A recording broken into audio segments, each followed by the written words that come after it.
السلام علیکم ورحمۃ اللہ۔ پیارے بھائی آصف، آپ نے سوال بھیجا ہے حضرت ابو ہریرہ رضی اللہ تعالی عنہ کے حوالے سے۔ کب مسلمان ہوئے جناب حضرت ابو ہریرہ رضی اللہ تعالی عنہ، اور کب نبی علیہ الصلوۃ والسلام سے ملاقات کا شرف حاصل ہوا، اور کون سے قبیلے سے جناب سیدنا حضرت ابو ہریرہ رضی اللہ تعالی عنہ کا تعلق تھا، اور جناب حضرت ابو ہریرہ رضی اللہ تعالی عنہ نبی علیہ الصلوۃ والسلام کے ساتھ کتنا وقت رہے، اور کب انہوں نے اسلام قبول کیا۔ حضرت ابو ہریرہ رضی اللہ تعالی عنہ قبیلہ دوس کے رہنے والے تھے، اور یہ قبیلہ دوس نواح یمن میں آباد تھا۔ اس قبیلے کا سردار مشہور صحابی حضرت طفیل بن عمرو رضی اللہ تعالی عنہ تھے۔ حضرت طفیل بن عمرو رضی اللہ تعالی عنہ اپنے قبیلے دوس کے سردار تھے اور انتہائی سخی تھے۔ ان کا چولہا ہمیشہ ان کی ہنڈیاں ہمیشہ چولہے کے اوپر رہتی۔ حضرت طفیل بن عمرو قبیلہ دوس کے سردار تھے، جو یمن کے نواح میں قبیلہ تھا، اور جناب طفیل کا یہ حال تھا کہ ان کی ہنڈیاں چولہے سے نہ اترتی، مطلب ان کے گھر غریبوں کو کھانا کھلانے کا معاملہ جاری اور ساری رہتا، اور ضرورت مندوں کے لیے جناب طفیل کا گھر کبھی دروازہ بند نہ ہوا۔ حضرت طفیل بھوکوں کو کھانا کھلاتے، خوف زدہ لوگوں کو تسلی دیتے، اور پناہ حاصل کرنے والوں کو اپنے گھر میں پناہ دیا کرتے تھے۔ مزید یہ کہ وہ انتہائی ذہین بھی تھے اور انتہائی حساس دل کے مالک تھے، اور ساتھ ساتھ یہ کہ ایک زبردست اور مشہور شاعر بھی تھے۔ تو جناب حضرت ابو ہریرہ رضی اللہ تعالی عنہ کا تعلق حضرت طفیل بن عمرو کے قبیلے سے تھا، جو کہ یمن کے نواح میں آباد تھا۔ حضرت ابو ہریرہ رضی اللہ تعالی عنہ ان کا قبول اسلام، اہل سیرت نے کہا کہ حضرت ابو ہریرہ رضی اللہ تعالی عنہ ہجرت نبوی صلی اللہ علیہ وسلم سے پہلے ہی جناب حضرت طفیل بن عمرو کی تبلیغ اور دعوت سے مشرف و اسلام ہو چکے تھے۔ اور جناب حضرت طفیل بن عمرو کب مسلمان ہوئے وہ بھی میں آگے بتاتا ہوں۔ تو جناب نبی کریم علیہ السلام کی ہجرت سے پہلے، یعنی مکہ چھوڑ کر مدینہ آنا، تو ہجرت نبی صلی اللہ علیہ وسلم سے پہلے جناب حضرت ابو ہریرہ رضی اللہ تعالی عنہ مسلمان ہو چکے تھے، اپنے قبیلے کے سردار جناب حضرت طفیل بن عمرو رضی اللہ تعالی عنہ کی دعوت سے۔ اور اس میں یہ ہے کہ جب حضرت طفیل رضی اللہ تعالی عنہ مسلمان ہو کر مکہ سے واپس آئے، تو اپنے قبیلے میں آ کر لا الہ الا اللہ کی دعوت کا آغاز کر دیا۔ پہلی دفعہ ان کے اہل خانہ کے علاوہ قبیلے کا صرف ایک آدمی اسلام قبول کرتا ہے، اور حافظ ابن حجر رحمہ اللہ نے الاصابہ میں یہ وضاحت کی کہ یہ ان کے یعنی طفیل کے والدین یا والد اور بیوی کے علاوہ مسلمان ہونے والا وہ جناب حضرت ابو ہریرہ رضی اللہ تعالی عنہ تھے۔ اور جناب حضرت ابو ہریرہ رضی اللہ تعالی عنہ جناب حضرت طفیل کی دعوت پر اسلام قبول کر لیتے ہیں، اور یہ ہجرت نبوی صلی اللہ علیہ وسلم سے پہلے کا واقعہ ہے۔ کچھ روایتوں میں ہے کہ جناب حضرت ابو ہریرہ رضی اللہ تعالی عنہ غزوہ خیبر کے موقع پر یا صلح حدیبیہ کے موقع پر 6 یا 7 ہجری اس درمیانی عرصے میں مسلمان ہوئے۔ اور جمہور اہل سیرت کا یہ کہنا ہے کہ جناب ابو ہریرہ رضی اللہ تعالی عنہ اپنے وطن کے اندر ہی ہجرت نبی صلی اللہ علیہ وسلم سے پہلے مسلمان ہو گئے، اور غزوہ خیبر کے موقع پر آ کر باقاعدہ اپنے قبیلے سے ہجرت کی، مدینہ طیبہ تشریف لائے، اور جب جناب طفیل رضی اللہ تعالی عنہ اپنے قبیلے کے دیگر لوگوں کو لے کر مدینہ طیبہ پہنچے اپنے قبیلے کو چھوڑ کر، تو نبی علیہ السلام خیبر کی طرف جا چکے تھے۔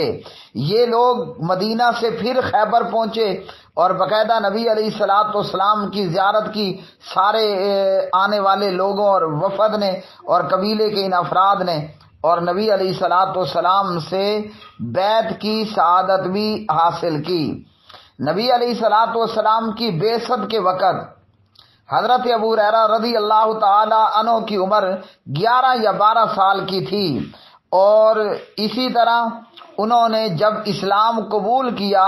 تو اس وقت وہ باشعور اور بلوغت کی عمر کو پہنچ چکے تھے۔ اب سوال یہ ہے کہ حضرت طفیل بن عمر رضی اللہ تعالی عنہ یہ کیسے مسلمان ہوئے؟ حضرت طفیل اپنے قبیلے کے اشراف اور سرداروں میں سے ایک ممتاز سردار تھے، اور جناب طفیل کا جو ہے وہ عرب کے چند گنے چنے بہادروں میں ان کا شمار ہوتا تھا، سخی بھی بلا درجے کے تھے۔ حضرت طفیل رضی اللہ تعالی عنہ ان کا مکہ آنا ہوا، اور یہاں آ کر بیت اللہ کا طواف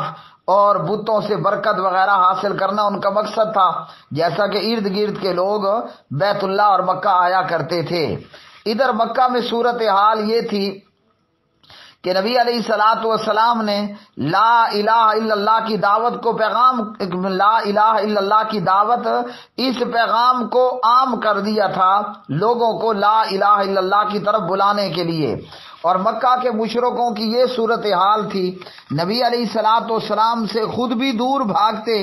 اور لوگوں کو بھی نبی پاک علیہ السلام سے دور بھگاتے۔ نبی علیہ السلام کے متعلق مختلف پراپیگنڈے ہوتے، نعوذ باللہ جادوگر ہے، کاہن ہے، مجنون ہے، دیوانہ ہے، جادو زدہ، سحر زدہ ہے، جتنے منہ اتنی باتیں۔ جب حضرت طفیل رضی اللہ تعالی عنہ مکہ پہنچے تو مکہ کے سردار یہاں جناب طفیل رضی اللہ تعالیٰ عنہ کے پاس آئے اور کہا کہ بات یہ ہے کہ ہمارے اندر سے ایک نوجوان اس نے نبوت کا دعویٰ کیا، ہمارے باپ دادا کے خیالات کو چوپٹ کر کے رکھ دیا اور ہمارے اندر پھوٹ ڈال دی، پارا پارا کر دیا۔ اور ان لوگوں نے جناب طفیل سے کہا کہ اپنے آپ کو محمد صلی اللہ علیہ وسلم، محمد بن عبداللہ صلی اللہ علیہ وسلم نامی نوجوان سے دور رکھنا ہے، ورنہ یہ کہ تمہیں نقصان ہوگا، باپ دادا کا دین اور ان کی عبادت کے طریقے تمہارے ہاتھ سے جاتے رہیں گے۔ حضرت طفیل کو اتنا ڈرایا گیا حضور نبی کریم صلی اللہ علیہ وسلم کے حوالے سے کہ جناب طفیل نے اپنے کانوں میں روئی ڈال لی کہ نہ میں محمد صلی اللہ علیہ وسلم کی بات سنوں گا، نہ نعوذ باللہ جادوگر کی جادوگری کا میرے اوپر اثر ہوگا۔ جناب طفیل کہتے ہیں کہ میں صبح بیت اللہ پہنچا، طواف کعبہ اور بیت اللہ میں رکھے گئے بتوں سے برکت حاصل کرنے کے لیے، تو دیکھا کہ کعبہ کے پاس کھڑے محمد صلی اللہ علیہ وسلم نماز پڑھ رہے ہیں۔ ان کی نماز کا انداز اور طریقہ، عبادت کا طریقہ دوسروں سے مختلف تھا۔ یہ طریقہ مجھے بڑا بھایا، اچھا لگا، اور میری رگ رگ کے اندر ایک خوشی کی لہر سی دوڑ گئی۔ میں نبی علیہ السلام کے قریب ہوتا بالآخر پیارے نبی علیہ السلام کے قریب پہنچ گیا۔ اور جب آپ صلی اللہ علیہ وسلم اپنی عبادت سے فارغ ہو کر گھر کو چلے، میں بھی پیچھے گیا اور آپ کے ساتھ آپ کے گھر پہنچا اور آ کر کہا کہ میں فلاں بن فلاں ہوں اور یہ معاملہ ہے، مجھے آپ سے بڑا ڈرایا گیا ہے، لیکن یہ کہ آپ اپنی بات میرے اوپر پیش کریں۔ طفیل کہتے ہیں کہ میں بڑا سمجھدار آدمی ہوں، اگر بات غلط ہوگی ٹھکرا دوں گا، اچھی ہوگی تو مان لوں گا۔ تو طفیل بن عمر نے نبی علیہ السلام سے کہا آپ کا کیا پیغام ہے، آپ کی دعوت کیا ہے، آپ بات کیا کرتے ہیں؟ تو نبی علیہ السلام نے سورۃ الاخلاص اور سورۃ الفلق، قل هو اللہ احد قل اعوذ برب الفلق، یہ تلاوت نبی علیہ السلام نے فرمائی۔ تو جناب طفیل بن عمر کہتے ہیں ایسا حسین و جمیل کلام آج تک میں نے نہیں سنا۔ اور اس موقع پر جناب طفیل بن عمر اسلام قبول کرتے ہیں، کلمہ شہادت پڑھ کر اللہ کی توحید اور حضور نبی کریم علیہ الصلوۃ والسلام کی رسالت و عبدیت کا اقرار کر لیتے ہیں، اور پھر جب اپنے علاقے کی طرف واپس جاتے ہیں تو ان کا باپ بھی مسلمان ہو جاتا ہے، اور اسی طرح جو ہے وہ ان کی بیوی بھی مسلمان ہو جاتی ہے، اور اسی طرح جناب حضرت ابو ہریرہ رضی اللہ تعالی عنہ بھی۔ اب حضرت ابو ہریرہ رضی اللہ تعالی عنہ کی نبی علیہ السلام سے ملاقات کے حوالے سے یہاں حضرت طفیل فرماتے ہیں، ایک دفعہ میں نبی علیہ السلام کی خدمت میں حاضر ہوا مکہ میں، اور حضرت ابو ہریرہ بھی میرے ساتھ تھے رضی اللہ تعالی عنہما، اور نبی علیہ الصلوۃ والسلام سے ہم نے عرض کی کہ آپ دعا کریں کہ اللہ تعالی ہماری قوم کو ہدایت عطا کر دے۔ تو نبی رحمت علیہ الصلوۃ والسلام نے دعا کی کہ اے الہی، یا الہی قبیلہ دوس کے لوگوں کو ہدایت دے، ان لوگوں کو ہدایت دے۔ آپ کی دعا اور ادھر سے طفیل بن عمر رضی اللہ تعالی عنہ کی سخاوت اور ان کی نرم دلی اور ان کا نرم برتاؤ، نتیجہ یہ ہوا کہ جناب طفیل بن عمر کا، حضرت ابو ہریرہ کا رضی اللہ تعالیٰ عنہما، یہ قبیلہ دھڑا دھڑ اسلام قبول کرتا گیا، اور 80 کے قریب گھرانے مشرف با اسلام ہوئے، اور ان لوگوں نے اسلام کو قبول کر لیا۔ اور پھر یہ لوگ سب کے سب اپنے وطن اور اپنے ملک کو چھوڑتے ہیں اور باقاعدہ ہجرت کر کے مدینہ طیبہ تشریف لاتے ہیں۔ تو 6 یا 7 ہجری اگر ہم اس دورانیے کو دیکھیں تو نبی علیہ الصلوۃ والسلام کی وفات جو ہے وہ ہو رہی ہے الرحیق المختوم کے مطابق۔ کدھر ہو گئی الرحیق المختوم؟ نبی علیہ الصلوۃ والسلام کی وفات ہو رہی ہے 11 ہجری میں، پیارے نبی علیہ الصلوۃ والسلام کی وفات ہوئی۔ تو آپ صلی اللہ علیہ وسلم کے ساتھ جناب حضرت ابو ہریرہ رضی اللہ تعالی عنہ کا یہ وقت رہا، اور اس میں پھر جناب ابو ہریرہ رضی اللہ تعالی عنہ نبی علیہ السلام کے ساتھ رہے۔ 12 ربیع الاول 11 ہجری کو نبی علیہ السلام کی وفات اور ممات ہوتی ہے،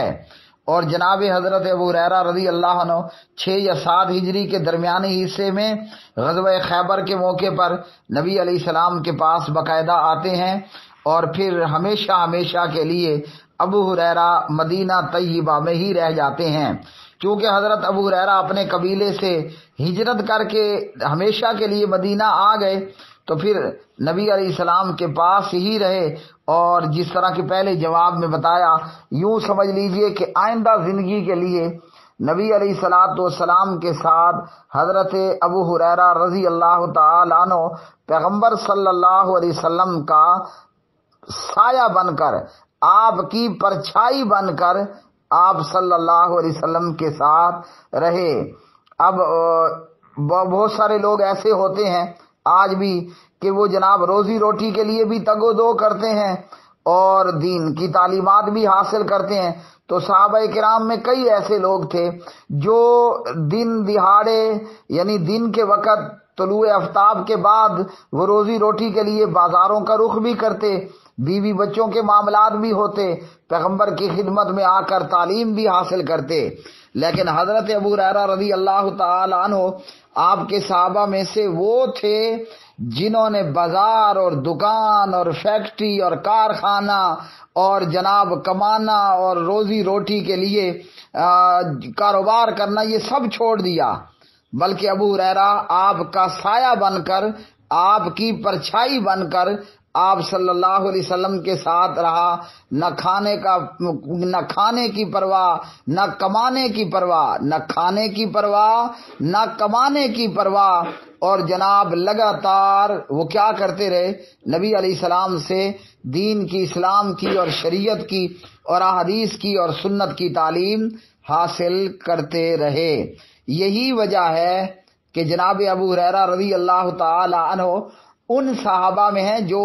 بہت زیادہ آپ علیہ السلام سے حدیث روایت کرتے ہیں، پلس یہ کہ نبی علیہ السلام کی حضرت ابو ہریرہ کو ان کے حافظے اور حفظ اور یاداشت کے حوالے سے دعا بھی ہوئی، تو اس لیے جو سنتے وہ حضرت ابو ہریرہ رضی اللہ تعالی عنہ کو یاد ہو جاتا تھا۔ یہاں سوال کرنے والے سے ہو اور ہا کے حوالے سے کچھ گڑبڑ ہو رہی ہے، یعنی وہ کبھی مؤنث کے لیے علیہ استعمال کر لیتے ہیں تو کبھی علیہ استعمال کر دیتے ہیں۔ یہ بھی بتا دوں، ہو، ہما، ہم یہ مذکر کی ضمیریں ہیں، یعنی آپ جب کسی مذکر کے ساتھ لگائیں گے تو پھر ہوگا ابو ہریرہ رضی اللہ تعالی عنہ، دو ہوں گے یعنی حضرت طفیل اور حضرت ابو ہریرہ تو پھر بنے گا رضی اللہ تعالی عنہما، اور جب تین ہوں گے کہ طفیل بن عمر اور حضرت ابو ہریرہ رضی اللہ تعالی عنہ تو پھر بنے گا رضی اللہ تعالی عنہم۔ حضرت طفیل بھی مسلمان ہوئے اور ان کے بوڑھے والد بھی مسلمان ہو گئے، تو یہ رضی اللہ مسلمان کے ساتھ ہی لگانا ہے۔ ہو، ہما، ہم یہ مذکر کی ضمیریں ہیں۔ ابو بکر صدیق رضی اللہ تعالی عنہ، ابو بکر و عمر رضی اللہ تعالی عنہما، ابو بکر و عمر و عثمان علی رضی اللہ تعالی عنہم، اور مؤنث کی ضمیریں ہیں ہا، ہما، ہننا، عائشہ رضی اللہ تعالی عنہا، عائشہ اور حفصہ رضی اللہ تعالی عنہما، عائشہ، حفصہ، فاطمہ رضی اللہ تعالی عنہن، ہا، ہما، ہننا۔ تو اس لیے جب آپ کہیں عائشہ رضی اللہ تعالی عنہا ہوگا، جب آپ کہیں گے ابو ہریرہ